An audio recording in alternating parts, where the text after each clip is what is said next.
ان تمام تر حالات میں جو ان کو قتل کرنے کے اصل ذمہ دار تھے، بعد میں وہی ان کا کرتا لے کر علی سے جنگ کرنے کے لیے خون عثمان کا قصاص لینے کے نعرے پہ کھڑے ہو گئے، جبکہ ان تمام حالات میں بھی امیر المومنین علی بن ابی طالب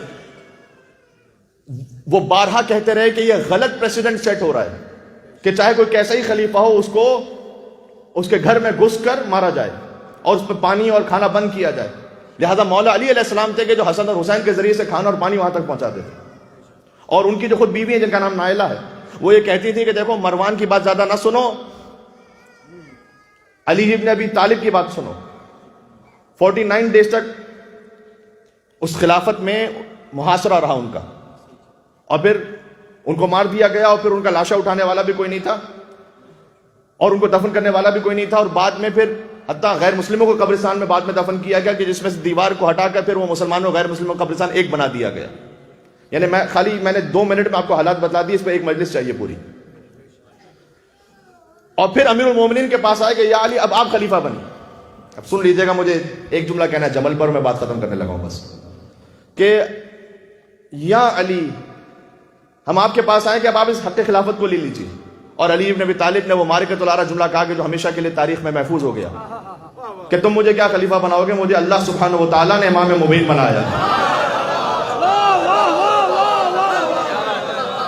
تم کیا بناؤ گے مجھے، تم کیا مجھے خلیفہ بناؤ گے؟ تمہاری دی ہوئی خلافت کی حیثیت علی کے نگاہ میں بکری کی چینک سے زیادہ حقیر ہے۔ خدا کی قسم کسی نے دنیاوی حکومت اور خلافت کو اتنا ذلیل نہیں کیا جتنا علی ابن ابی طالب نے کیا۔ ماشاءاللہ، سنتے جائیے گا۔ اور پھر جب انہوں نے کہا کہ ہم اللہ کے پاس آپ کی شکایت کریں گے، تو علی نے کہا کہ تم میری شکایت کرو گے؟ شکایت تو مجھے کرنی ہے تمہاری اللہ کے سامنے۔ کہا ہم یہ شکایت کریں گے کہ ہم علی کے پاس گئے تھے، اب حالات ایسے ہو گئے تھے، تب بھی علی نے اس کو قبول نہیں کیا۔ تو امیر المومنین نے کہا کہ اگر حجت تمام کروانا چاہتے ہو، میری سپیڈ زیادہ تیز تو نہیں ہو رہی، واضح سمجھ میں آ رہا ہے، میں اس لیے جلدی جلدی بول رہا ہوں تاکہ زیادہ بات پہنچا سکوں۔ تو جب علی ابن ابی طالب نے کہا کہ اچھا اب تم حجت تمام کروانا چاہتے ہو تو اگلے دن آ جانا کہ بیعت ہوگی مدینہ میں ممبر رسول پر، اور ممبر رسول پر ایسے بیعت ہوگی کہ کچا کھچ مسجد بھری ہوئی تھی، اور لوگوں کی ایکسپیکٹیشن یہی تھی کہ جیسے پچھلی خلافتوں میں ہوا تھا کہ لوگ اپنی اپنی جب بیعت لیتے تھے تو وہ رسول اللہ کے زینے کو چھوڑ کر نیچے بیٹھتے تھے، اس لیے کہ وہ جیسے بھی تھے لیکن وہ ہمت نہیں کر سکتے تھے کہ رسول اللہ کی جگہ پہ بیٹھیں، لہٰذا ایک زینہ نیچے، پھر ایک اور زینہ نیچے، پھر ایک اور زینہ نیچے۔ اور علی بن ابی طالب علیہ السلام آئے اور پہلے زینے پر قدم رکھا، اور دوسرے پر قدم رکھا، اور تیسرے پر قدم رکھا۔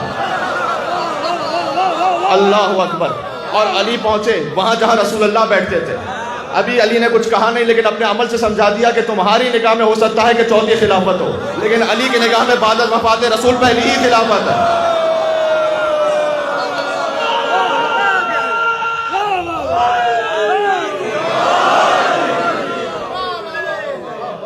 تمہاری نگاہ میں ہو سکتا ہے تم مجھے چوتھی خلافت دے رہے ہو، میں یہ چوتھی خلافت نہیں لے رہا ہوں تم سے، میں آیا ہوں رسول اللہ کے بعد پہلی خلافت پر جو خلافت بلا فصل ہے۔ اور پھر مولا کائنات نے ایک وہ جملہ کہا کہ جو تاریخ میں ہمیشہ کے لیے امر ہو گیا، اتنی اچھی اور آسان عربی ہے کہ آپ بھی اس کا لطف محسوس کریں گے۔ مولا نے کہا الحمدللہ علی احسانہ قد رجع الحق علی مکانہ، حمد پروردگار کی اس کے احسان پر کہ آج حق اپنے مقام پر واپس آ گیا۔ اور پھر کسی نے اٹھ کر کہا یا علی آپ وہاں بیٹھ گئے جہاں رسول اللہ بیٹھتے تھے، یہ کیسے بیٹھ گئے؟ کہا مہاذ الاوار، ان لکڑی کے ٹکڑوں کی حیثیت کیا ہے؟ یہ قدم وہ ہیں جو دوش رسالت پر پہنچ کر بزرگ ہوتے۔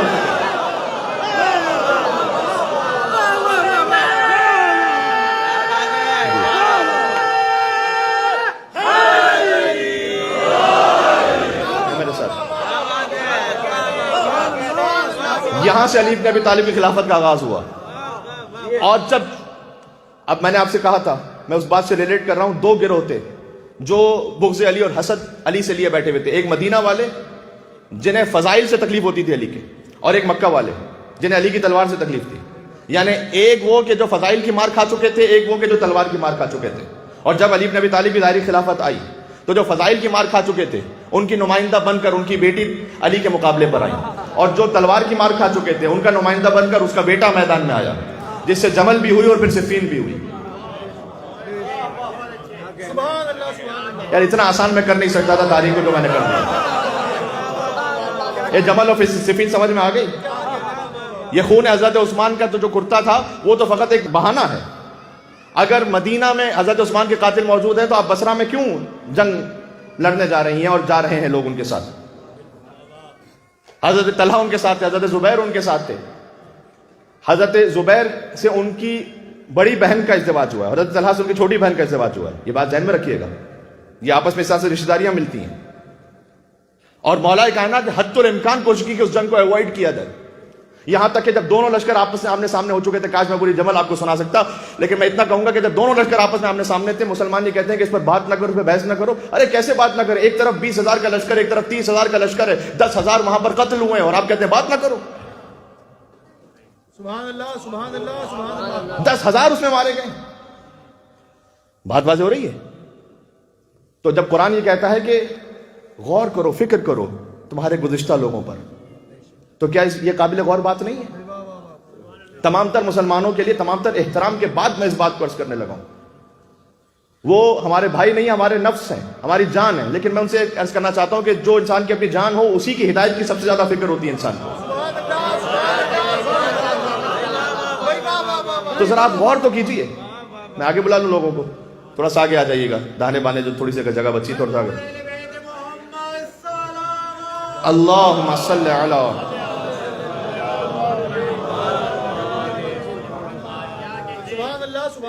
آخر میں مجھے اتحاد کے بارے میں بھی جملہ کہنا، اور یقیناً اتحاد بین المسلمین کے حوالے سے ایک بات کہوں گا میں، اور بڑی اہم بات ہے جو کہنا چاہتا ہوں، لیکن اس بات کو میں مکمل کر لوں. تو امیر المومنین وقت آخر تک یہ چاہتے تھے کہ کسی بھی طریقے سے کانفلکٹ کو ایوائڈ کیا جائے، اور مولا یہ کہتے رہے کہ دیکھو جن کے قتل کا قصاص لینے کے تم میرے پاس آئے ہو وہ تمہارے لشکر میں موجود ہے، مروان ابن حکم تمہارے لشکر میں. حتیٰ یہ بات جب میں نے انہی اہل سنت عالم سے تھوڑا سا ملفوف انداز میں کہی کہ دیکھیے وہ جو جنگ ہوئی تھی اس میں اصل جو قاتل تھے وہ تو کہاں تھے، وہ تو اب کیا بیان کیا جائے. میں نے اتنا کہا تو انہوں نے کہا کہ آپ مروان کے بارے میں کہہ رہے ہیں نا.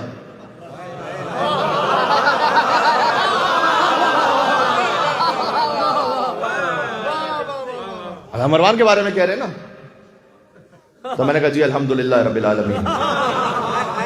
لیکن وہاں بغض علی کی یہاں آگے حسد ہے. خلاصہ سارا یہی ہے. مولا کائنات نے کہا کہ ہم پہلے حملہ نہیں کریں گے، تلوار نہیں چلائیں گے، تیر نہیں چلائیں گے کسی بھی صورت میں.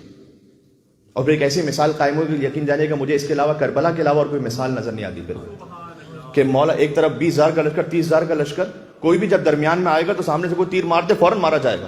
مولا نے کہا لیکن ہم پہلے تیر نہیں چلائیں گے. کون ہے ہمارے لشکر میں سے ایسا جو اس بات کے لیے تیار ہے کہ قرآن ہاتھ میں لے کے درمیان میں جائے اور کہے کہ آؤ قرآن سے بات کرتے ہیں؟ اور میں تمہیں بتلائی دے رہا ہوں کہ جیسے ہی تم قرآن کو لے کر درمیان میں پہنچو گے تو ہماری بات کو نہیں سنیں گے اور وہاں سے تیر برسائیں گے، تمہیں مار دیں گے. جیسے نہیں حسین ابن علی کے آگے حسین کے جان سار کھڑے ہوئے تھے تاکہ اب عبداللہ الحسین علیہ السلام کی حفاظت ہو سکے. امیر المومنین کے حکم پر عبداللہ ابن مسلم چلے. بعض جگہوں پر مسلم ابن عبداللہ لکھا ہوا ہے، مولا علی کے ایک صحابی. انہوں نے کہا کہ میں جاؤں گا مولا. اور قرآن ہاتھ پر لے کر آگے پہنچے اور کہا کہ علی یہ کہہ رہے ہیں کہ قرآن سے فیصلہ کر لو. اور ابھی ان کی بات ختم نہیں ہوئی تھی کہ وہاں سے تیر برسے اور ان کی شہادت ہو گئی.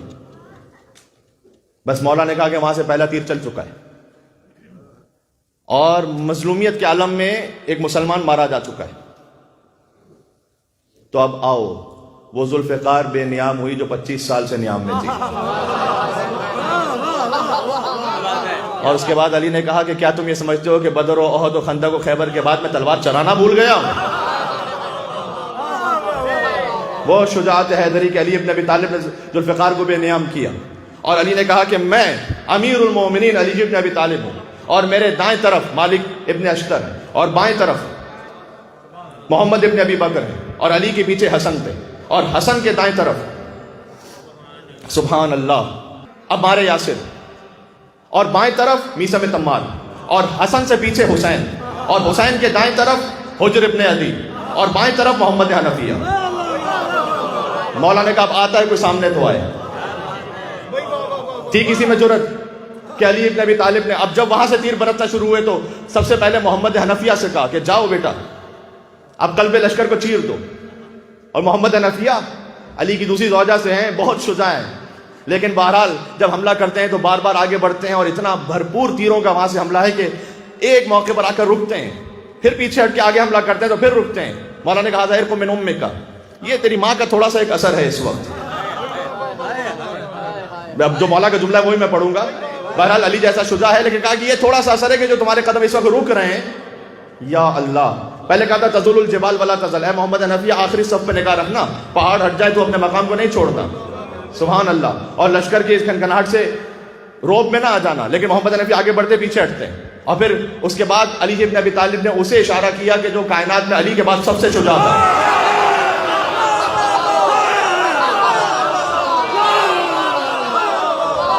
حسن ابن علی, حسن ابن علی جن کی شجاعت پڑھی ہی نہیں جاتی. حسن ابن علی جب ایک اشارہ کیا مولا کائنات نے, اور پھر حسن لشکر پر ایسے قلب پر پہنچے کہ کبھی دفعتاً میمنہ پڑھتے اور میسرہ پڑھتے, اور پہلے حملے میں حسن نے پوری جنگ جمل کا نقشہ پلٹ دیا.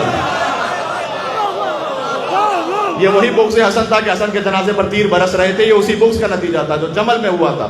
جمل فتح ہوئی ہے امام حسن کی تلوار کی وجہ سے.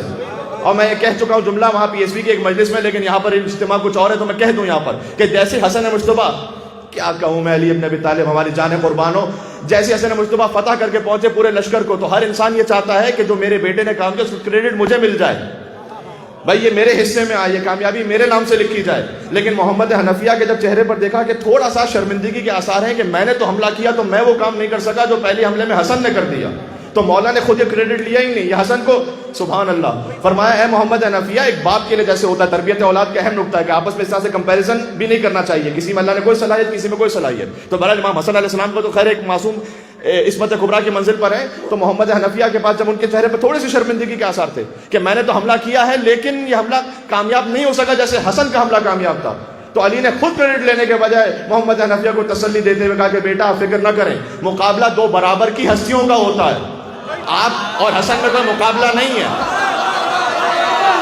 اور آپ اور حسن میں اس لیے مقابلہ نہیں ہے کہ تو میرا بیٹا ہے, حسن محمد مصطفیٰ کا بیٹا ہے.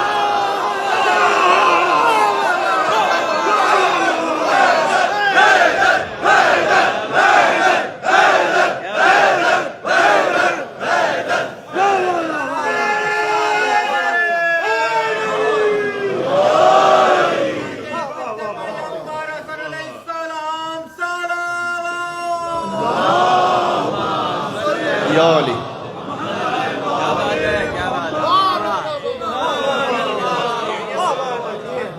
اسی جنگ کے دوران مروان ایک طرف بھی تیر مار رہا تھا, دوسری طرف بھی تیر مار رہا تھا, اور طلحہ کو مارا ہے خود مروان نے, کیونکہ وہ خطرہ سمجھ رہا تھا اپنے فیوچر کے لیے جناب طلحہ کو, تو طلحہ کو قتل کیا خود مروان نے تیر مار کے.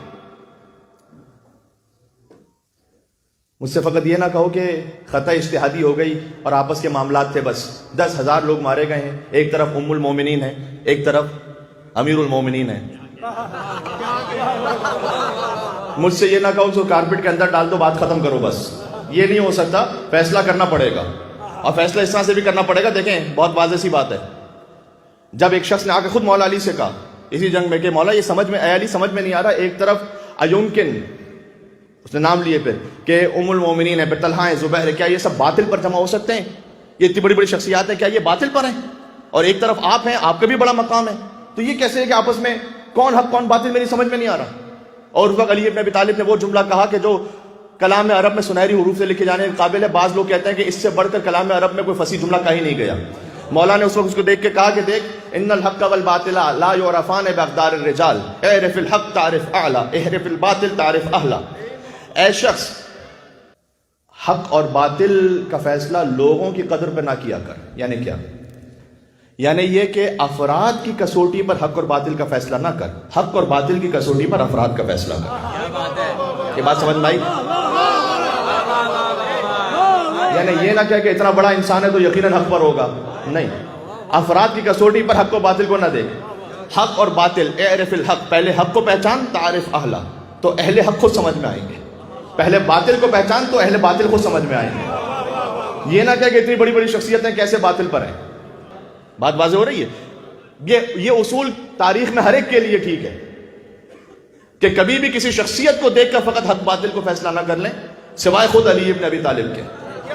جہاں علی کی ہستی نظر آ جائے تو کیونکہ سند رسول موجود ہے. یہ جب واقعہ ہو چکا, پھر بھی ابھی زبیر باقی تھے اور کچھ لوگ باقی تھے, مروان, پھر حضرت عائشہ جو ہے وہ اونٹنی پر تھیں, تو مولا کائنات نے کہا کہ جب تک یہ اونٹنی اس طرح سے باقی ہے، میں تاریخ سے پڑھ رہا ہوں جی، کبھی بھی لوگوں کے ذہن میں جو ڈاؤٹ ہے، یہ فتنہ یہ ختم نہیں ہوگا. لہذا مالک اشتر سے کہا کہ جاؤ اونٹنی کے پیروں کو کاٹ دو، اور اپنے خاص صحابی کو اور بھیجا کہ جب ام المومنین زمین پر آئیں تو سہارا تم دینا. کیا کہنا کریم ابن کریم علی ابن ابی طالب. سبحان اللہ سبحان اللہ. اور مالک اشتر جب آگے بڑھے اور اونٹنی کے پیروں کو کاٹا، اور جب وہ جو محمل تھی وہ نیچے گری تو ایک شخص نے سنبھالا ام المومنین کو، اور جیسے سنبھالا تو انہوں نے کہا کہ میں رسول اللہ کی زوجہ ہوں، مجھے اس طرح سے ہاتھ نہ لگاؤ. اور چہرے سے جب نقاب کو انہوں نے الٹا تو محمد ابن ابی بکر ان کے اپنے بھائی تھے. علی ابن ابی طالب جانتے تھے کہ میرے لشکر میں کون ہے کہ جو ان کا محرم ہے.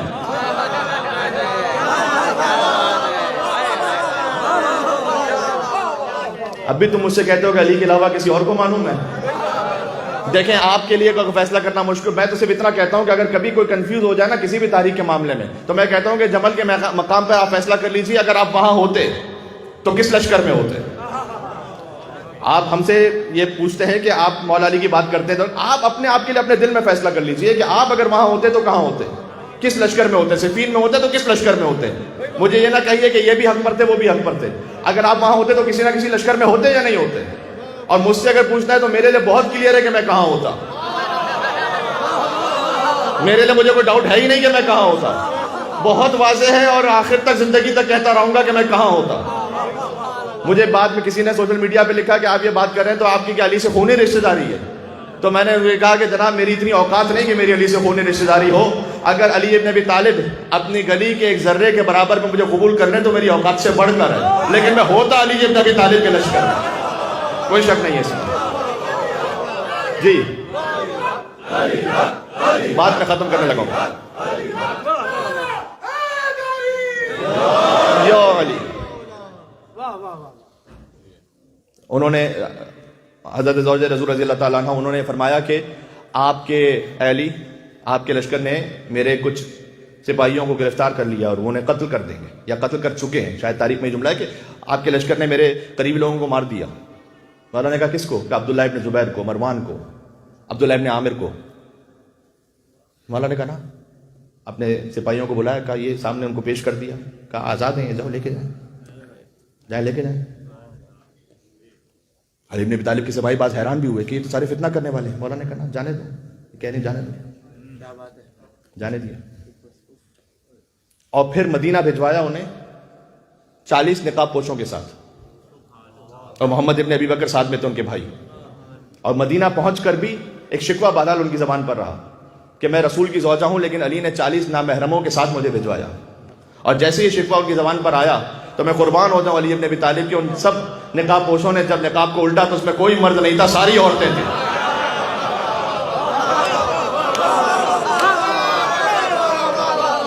یہ ہے علی، یہ ہے علی.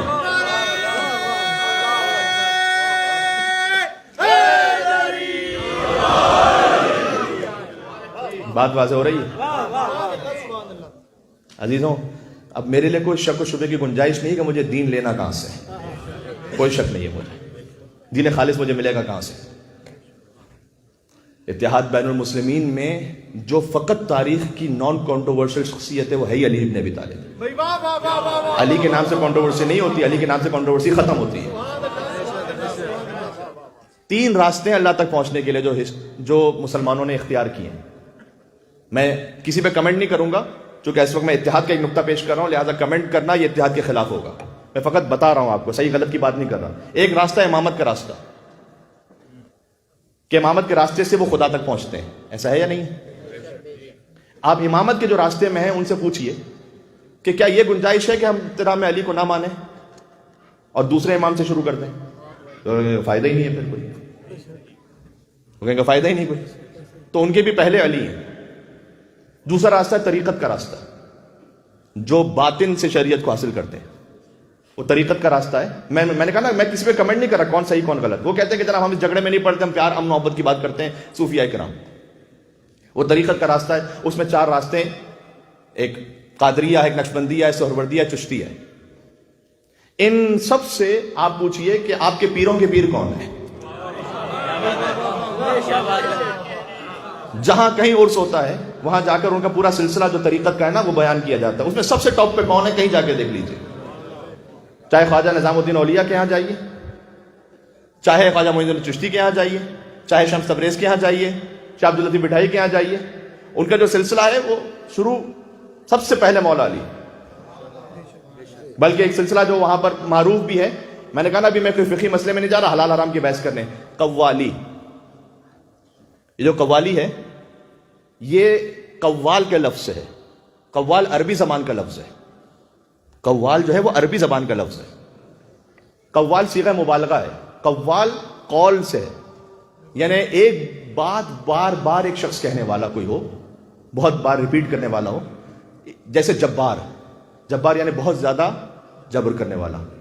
جیسے قہار, یہ سارے صیغہ مبالغہ ہیں. جیسے کرار, میدان میں ڈٹ جانے والا. جیسے فرار, بار بار بھاگ جانے والا.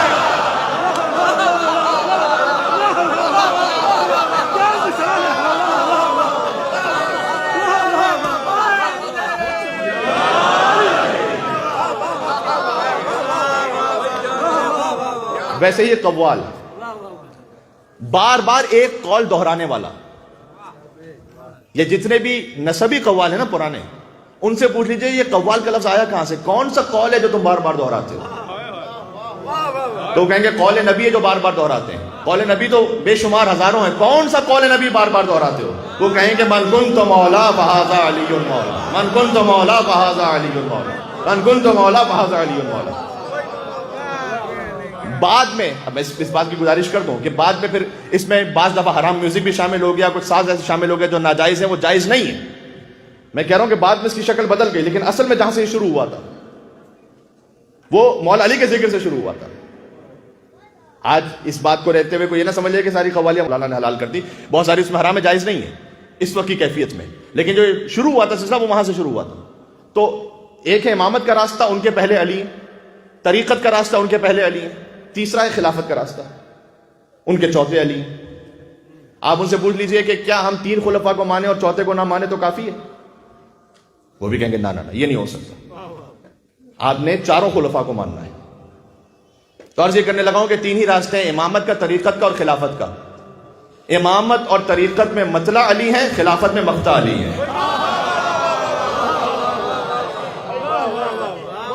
تو علی ابن ابی طالب وہ جنکشن ہے کہ خلافت کے راستے جاؤ, امامت کے راستے سے جاؤ, طریقت کے راستے سے جاؤ, علی سے گزرنا ہے. ایسی کوئی نان کنٹروورشل شخصیت ملے گی تاریخ اسلام میں؟ تو ہم تو وہاں سے جا رہے ہیں. تو عزیزان گرامی, جتنا ہو سکتا تھا اور جس رفتار سے ہو سکتا تھا میں نے کوشش کی کہ پہنچا دوں بات کو. والنٹیئرز کا ذاتی طور پر بھی شکریہ ادا کرنا چاہتا ہوں کہ آپ کی وجہ سے یہ سارا بھرپور اہتمام ہو پاتا ہے. اور میں تو ہمیشہ وہ مثال دیتا ہوں کہ امام حسین علیہ السلام نماز پڑھ رہے تھے, لیکن جو 2 آگے ان کے کھڑے ہوئے تھے اصحاب, سعید ابن عبداللہ اور زہیر قین, ان کی وجہ سے اصحاب نماز پڑھ رہے تھے. تو وہ خود تو بظاہر نماز نہیں پڑھ پا رہے تھے بظاہر, لیکن ان کی وجہ سے اصحاب نماز پڑھ رہے تھے. تو یہ والنٹیئرز کی یہ انہی کا ہی صدقہ ہے کہ وہ خود تو مجلس میں ڈائریکٹ نہیں حاضر ہو پاتے, خود ڈائریکٹ فرش عذاب میں نہیں بیٹھ پاتے, خود شاید ڈائریکٹ ماتم میں شریک نہیں ہو پاتے, لیکن اس اہتمام کی وجہ سے آپ یہاں سکون کے ساتھ تشریف فرما ہوتے ہیں. تو سیدہ کونین انہیں جزائے خیر عطا فرمائے. مجھے ایک صاحب نے بہت اچھی بات کی مجلس سے پہلے کہ میں نے اپنے بچے کو یہ سکھلایا کہ بیٹا جو اللہ اور رسول کا نہیں ہے وہ تمہارا کبھی نہیں ہو سکتا. تو اگر کوئی تم سے سلام کرے, وہ اللہ اور رسول کو نہیں مانتا, وہ مولا کو نہیں مانتا, سلام کرے, دعا کرے, تمہارے ساتھ یعنی گفتگو کرے, تو اس کے ساتھ تم سلام دعا کر لو, اس کے ساتھ کبھی گفٹ ایکسچینج کرنا پڑ جائے کر لو, لیکن دوستی اس سے نہ کرو. دوستی علی کے چاہنے والے سے کرو. یہ آپ نے اگر اچھی طرح سے بچے کے دماغ میں بٹھلا دیا نا, تو پھر آپ نے بس یہ ایک اصول اس کو دے دیجیے. اس کے بعد اسے کہیے کہ بیٹا آپ نے برتھ ڈے میں جانا ہے, آپ نے ریسٹورنٹ جانا ہے, آپ نے کہیں اور جم میں جانا ہے, یوتھ ہے ظاہر ہو جائے گا, لیکن تم جاؤ اس کے ساتھ کہ جو مولا علی کا چاہنے والا ہے. یعنی اس سے بڑھ کے ایک اور مثال میں دے دوں کہ جاؤ اس کے ساتھ. ایک صاحب نے مجھے اور کہا تھا کہ بیٹا مجھے تم ان دوستوں کے ساتھ نظر آؤ جو مجھے سینٹر میں نظر آتے ہیں. یہ اصول دے دیجیے. یہاں پر سب مولا کے چاہنے والے ہیں, اور جتنے یہاں تشریف فرمائے آگے اور جو ماشاءاللہ مولا کے نام پر بہت زیادہ بڑھ کے بول بھی رہے ہوتے ہیں, میں ان کی جانب سے بھی گزارش کر رہا ہوں, اور یہ بات حقیقت ہے کہ مولا کی ولایت پر کسی کا کاپی رائٹ نہیں ہے.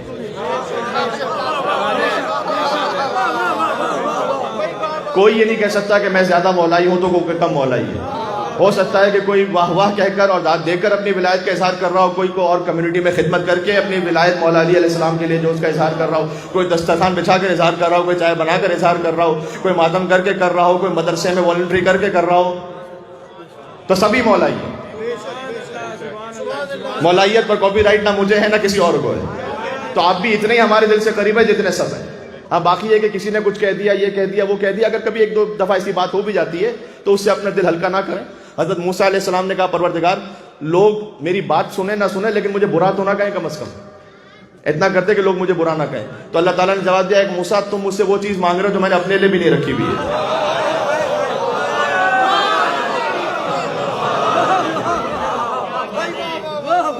لوگ تو مجھے بھی برا کہتے ہیں، تو تم مجھ سے وہ چیز مانگ رہے ہو جو میں نے اپنے لیے بھی نہیں رکھی ہوئی۔ تو اگر کوئی آپ سے ادھر ادھر کچھ کہہ دیتا ہے تو آپ دل پر نہ لیں، آئیں ہمت سے، آئیں حوصلے سے، آئیں۔ آپ میرے دل سے قریب ہے بہت۔ کہ میں مولا علی علیہ السلام کا ایک معجزہ سناؤں آپ کو، وہ زندہ معجزہ جس میں خود آپ اس معجزے کا حصہ ہیں۔ انسان جو ہے نا روتا کس پر ہے؟ انسان روتا اس پر ہے کہ معمولاً اس پر انسان روتا ہے کہ جسے انسان نے دیکھا ہوتا ہے۔ ذرا غور کیجئے، ایسا ہے یا نہیں ہے؟ بھائی کسی کے ماں باپ اس کے ساتھ کی زندگی گزری ہے، ظاہر ہے کہ جب ان کا انتقال ہوگا تو یقیناً اس کا دل مغموم ہوگا۔ لیکن بعض مرتبہ ایسا ہوتا ہے کہ والدین کا انتقال ہو گیا، بچہ 2 مہینے کا تھا، 1 مہینے کا تھا، اب بعد میں اسے اس کی ماں کے بارے میں، باپ کے بارے میں بتلائیے، شاید افسردہ تو ہوگا لیکن اتنا روتا نہیں ہے، بلکہ اگر اسے اس کے چچا نے پالا ہے، اس کی خالہ نے پالا ہے، جب چچا کا انتقال ہو گیا تو پھوٹ پھوٹ کر رو رہا ہے۔ ارے بھائی تمہارے باپ کے انتقال کی بات پہ تو اتنا نہیں روتے جتنا چچا پہ رو رہے ہو۔ کہ بھائی ہم کیا بتائیں، باپ کو تو ہم نے دیکھا نہیں تھا، یہ تو باپ تو ہمارے یہی تھے، ماں کو تو ہم نے دیکھا ہی نہیں تھا، ہماری تو خالہ نہیں ہمیں پالا ہے، تو ہم تو انہیں پہ روئیں گے۔ ہم میں سے کسی نے علی کو دیکھا نہیں ہے بتایا، لیکن لگ ایسا رہا ہے کہ باپ سے بڑھ کے کوئی جا رہا ہے۔ یہ معجزہ ہے نہیں ذکر علی کا۔ انسان روتا اس پر ہے کہ اگر کوئی آپ ایسی داستان سنا رہے ہو جو غمگین ہو اور اس میں کچھ غیر متوقع بات ہو، اچانک سے کوئی ایسی بات آئے، آپ کا دل پسیج گیا اور آپ رونے لگے۔ مصائب میں کوئی ایسی بات ہے کہ جو آپ کے لیے غیر متوقع ہے؟ نہیں۔ ابھی میں پڑھوں گا، آپ کو پتا ہے کہ علی کے سر پر ضربت لگی، سر شکافتہ ہو گیا، خون بہنے لگا، علی کی بیٹیاں دیکھ کر رو رہی تھیں، یہ سب وہی ہے نا۔ یہ ہے ذکر حسین اور ذکر علی کا معجزہ۔ عزیزوں آج آخری رات آ گئی علی کی۔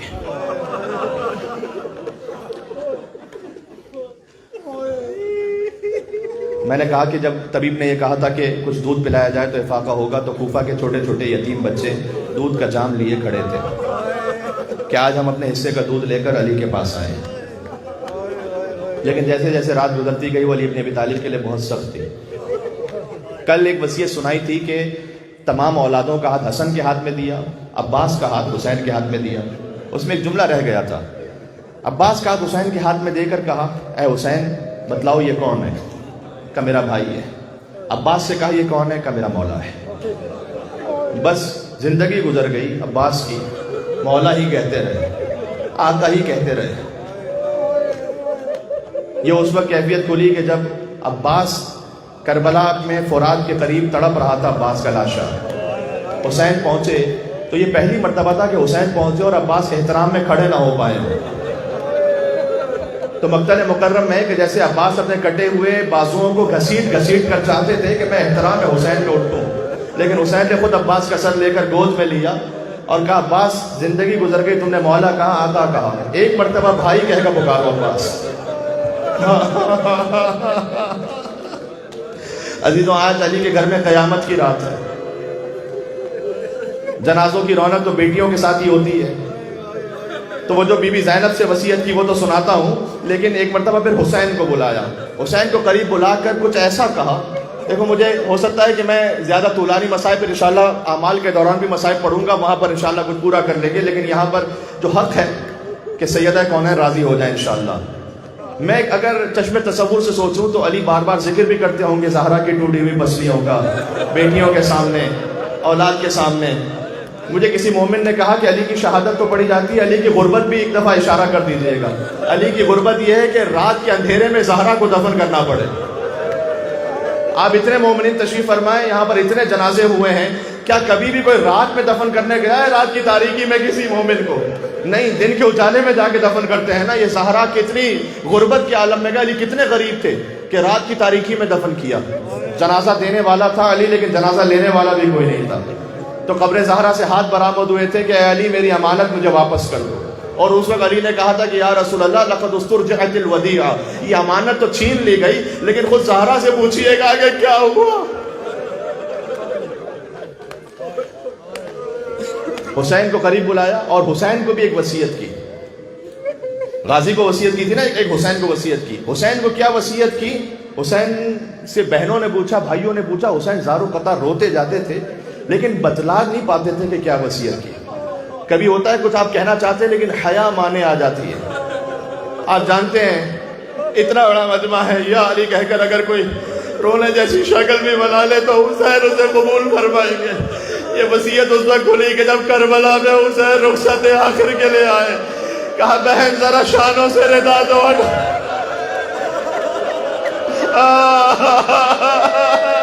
آج شب 21 رمضان علی نے کہا تھا اے حسین زینب کے بازو میں رسیاں باندھی جائیں گی، میں موجود نہ ہوں گا میری نیابت میں، زینب کے بازو کا بوسہ لینا۔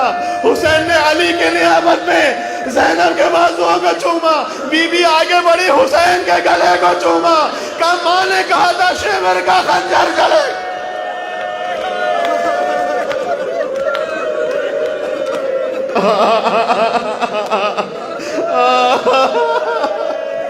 اور میں نے عرض کیا جنازے پر کتنے ہی بیٹے رو جائیں لیکن جو رونق ہوتی ہے وہ بیٹیوں سے ہوتی ہے، یہ جانتے ہو نا۔ تو جب بیٹیاں گریا کرتی ہیں، ایک مرتبہ زینب ام کلثوم لپٹ گئی، علی بن ابی طالب کا وقت آخر تھا، مجھے بار بار یاد آتا ہے ایک معصوم بچی جو باپ کے لاشے سے لپٹی تھی۔ یہاں کوفہ میں بھی زینب لپٹی تھی تو حسن نے جدا کیا، کلثوم کو حسین نے جدا کیا، وہاں سکینہ کو شیور نے جدا کیا۔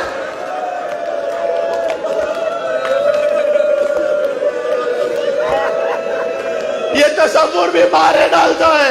ارے کوئی سوچ بھی نہیں سکتا زینب کو کوئی تماچے مارے گئے ہو، لیکن حسین کی بیٹی کو اتنے تماچے مارے گئے، رخساروں کا رنگ بدل گیا۔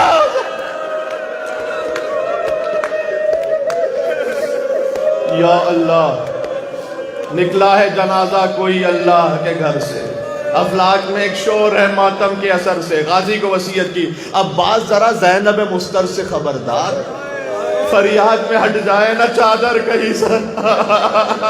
پھر کوفے والوں سے کہا ہاں بھول نہ جانا انہیں کوفے کے مکینوں، ہاں بھول نہ جانا انہیں کوفے کے مکینوں، گزریں گی یہ شہزادیاں اس راہ گزر سے۔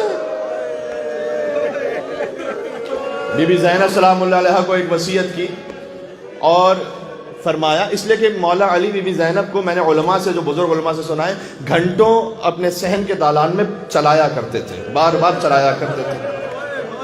اور بی بی جب یہ فرماتی تھی کہ بابا اب قدم دکھ گئے بابا، کہ نہیں بیٹی یہ ایک تمرین ہے، یہ سفر تجھے طے کرنا ہے، کئی میلوں کا سفر طے کرنا ہے۔ اور اس وقت بی بی زینب یہ پوچھتی تھی کہ بابا، کیونکہ مولا علی نے کہا تھا کہ ایسا سخت دربار ہوگا جہاں شراب پینے والے ہوں گے، جہاں آوازیں کسنے والے ہوں گے، وہاں جانا ہوگا بیٹی، لیکن صبر کرنا باپ کی خاطر، نانا رسول اللہ کے دین کی خاطر صبر کرنا۔ تو وہاں بی بی نے پوچھا تھا بابا آپ تو سب کی مشکل کشائی کرتے ہیں، جب اتنا سخت وقت ہوگا تو آئیں گے میری مدد کے لیے؟ علی نے شب 21 وعدہ کیا تھا کہ زینب گھبرانا نہیں، جب سخت وقت آ جائے تو خود تیرا بابا تیری مدد کو آئے گا۔ کہاں ہے شب 21 کو رونے والے؟ بس جب بی بی زینب شام کی 7 منزلوں سے گزری، کوئی بی بی کو دیکھ کر ماتم کروں تالیاں بجا رہا تھا، کوئی سیٹیاں کہہ رہا تھا، کوئی علی کی بیٹی پر آوازیں کس رہا تھا۔ زینب چلتے چلتے بیٹھ گئی، سجادے کا وہ بھی اپنا آخری منزل رہ گئی۔ کہا بیٹا 21 رمضان بابا نے کہا تھا میں آؤں گا مدد کے لیے، یہ کہہ کر زینب اٹھی، کہا السلام علیکہ یا امیر المومنین۔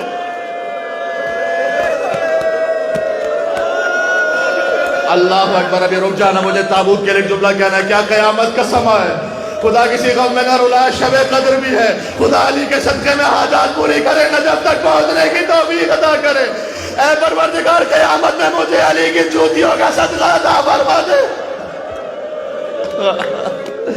وقت آخر آ گیا. علی کی بیٹیاں لپٹی ہوئی ہیں, حسن اور حسین ساتھ میں ہیں, 14 برس کے غازی موجود ہیں. ایک مرتبہ علی نے کہا کہ بیٹا حسن, بیٹا حسین, بس گریے کو تھام لو. وہ دیکھو نانا رسول اللہ لینے آ گئے, وہ دیکھو تمہاری ماں فاطمہ الزہرا علی کو لینے آ گئی. ایک میں نے جملہ دیکھا ہے تاریخ میں کہ علی ابن ابی طالب کی سانسیں آہستہ آہستہ رکنے لگی. اب بس قریب تھا کہ علی دنیا قریب تھا کہ علی عزیزوں میں اس لیے میرے ہاتھ پیر وجود میرا کانپ رہا ہے.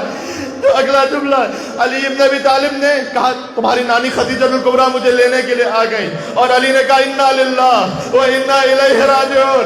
علی دنیا سے رخصت ہو گئے. عزیزوں, علی کا جنازہ تھا, غسل دیا حسن نے, کفن دیا حسین نے. لا یوم کا یوم کا یا ابا عبداللہ. کسی امام کا جنازہ 3 دن تک بے غور و کفن نہیں رہا سوائے علی کے بیٹے حسین کے لاشے کے.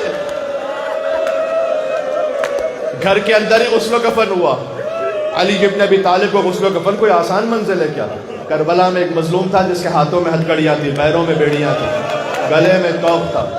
لیکن یہاں جو غسل و کفن ہو رہا تھا بیٹیوں کے سامنے تھا, اس لیے کہ آپ نے بیت علی کی زیارت کی ہے نا, وہی بیت علی کے اندر ہی مولا کو غسل و کفن دیا گیا. مجھے بار بار بس یاد آ جاتا ہے, سکینہ نے غسل و کفن کیا ہوتا, باپ کی لاش پر تو سر ہی نہیں تھا وہاں, تو کہتی تھی بابا لاشا کہاں ہے آپ کا, مجھے نظر نہیں آ رہا بابا آپ کا لاشا. تو ایک بے سر کے لاشے سے آواز آتی تھی الیہ الیہ یا بنیہ, اے میری سکینہ یہاں آ جا, یہاں آ جا حسین کے لاشے پر. بس وہاں بی بی زینب نے دیکھا, بی بی ام کلثوم نے دیکھا, علی کے جنازے کو غسل و کفن دے کر تیار کیا. میں تابوت کے لیے آخری جملہ کہہ رہا ہوں, علی کا تابوت چلا رات میں, علی کو رات ہی میں دفن کیا گیا, اس لیے کہ خوارج نے کہا تھا کہ ہمیں پتہ چلے علی کی قبر کہاں ہے تو ہم لاشا نکال کر علی کے لاشے کے ٹکڑے کر کر علی کے لاشے کی بے حرمتی کریں گے. یہ ہے پنجتن کا مقدر. عزیزوں, پنجتن کے جنازوں پر ہر باری قیامت ہے. رسول اللہ کے جنازے پر چند لوگ تھے, زہرا کا جنازہ تو تھا ہی رات کے اندھیرے میں, حسن کا جنازہ تیروں کی بارش تھی, اور حسین کا تو کوئی لاشا اٹھانے والا ہی نہیں تھا. علی کا جنازہ رات میں چلا, چند مخصوص اصحاب تھے. جس درخت کے پاس سے گزرتا تھا نا, مسجد حنانہ یاد ہے نجف میں, جھک کر سلام کرتا تھا ادھر, السلام علیکہ یا امیر المومنین. جس دیوار کے پاس سے گزرا, السلام علیکہ یا امیر المومنین. روایت میں ہے کہ جبرائیل اور میکائیل اترے تھے اپنے استاد کا لاشا اٹھانے کے لیے. ایک طرف سے جبرائیل نے اٹھایا, ایک طرف سے میکائیل نے اٹھایا, دونوں پشتے حسن اور حسین نے اٹھایا. یہ جنازہ شان سے چل رہا تھا, ہر طرف سے سزا دیا, لا قد قتل امیر المومنین, السلام علیکہ یا امیر المومنین. میں ہاتھوں کو جوڑ کے کہوں گا, اے جبرائیل اور میکائیل, تم اس تابوت کو اٹھانے کوفہ میں تو آ گئے ہو, لیکن کربلا میں کاش آنا. ایک لاشا رکھا ہے, بیٹا ہے لیکن ہاتھوں میں ہتھکڑیاں ہے, پیروں میں بیڑیاں ہے. دائیں طرف کے گھوڑے بائیں طرف دوڑ گئے, بائیں طرف کے گھوڑے دائیں طرف دوڑ گئے. علی کا تابوت, تابوت لے آؤ علی کا. علی کا تابوت تو اٹھ گیا, حسین کا تابوت اٹھانے والا کون ہے؟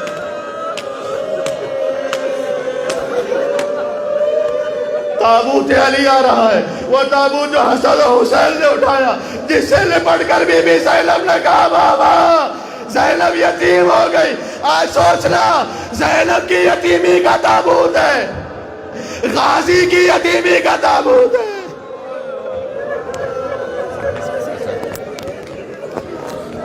نکلا ہے جنازہ کوئی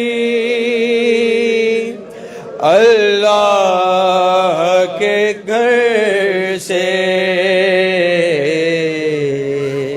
نکلا ہے جنازہ کوئی اللہ کے گھر سے. افلاک ایک شور ہے ماتم کے اثر سے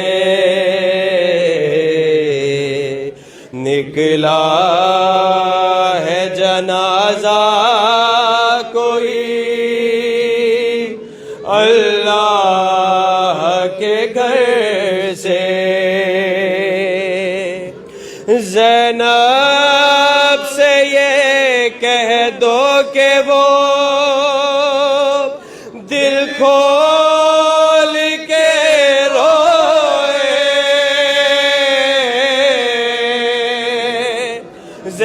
زینب سے یہ کہہ دو کہ وہ دل کھول کے روئے شبیر کی ہمشیر ہے رونے کو نہ ترسے اور عباس ذرا زینب مضطرس سے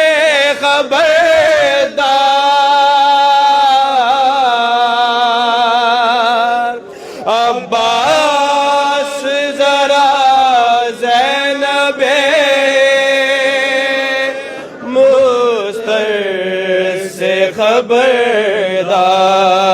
خبردار فریاد میں ہٹ جائے نا چادر کہیں سر سے نکلا ہے جنازہ کوئی اللہ کے گھر سے اور افسوس کے مسجد میں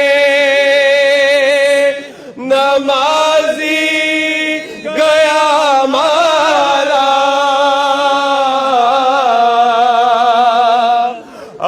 افسوس کے مسجد میں نمازی گیا مارا کچھ کم نہیں حشر قیامت کے اثر سے یا علی یا علی یا علی یا علی یا علی یا علی